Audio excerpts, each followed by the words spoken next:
Hey everyone, welcome back to the channel.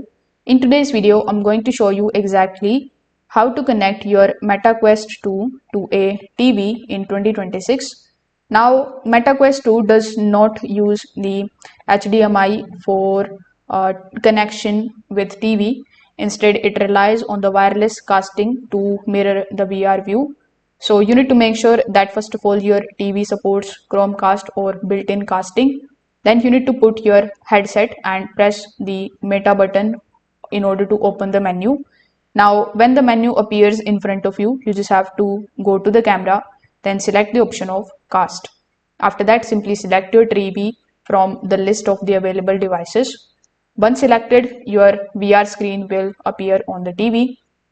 Now, if your TV does not support casting, you can also use Google Chromecast.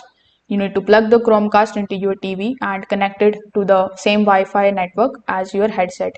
Afterwards, you need to simply repeat the same process. So that's how you can basically do it. If this video helped you out, make sure that you like this video and subscribe to the channel. Thanks for watching.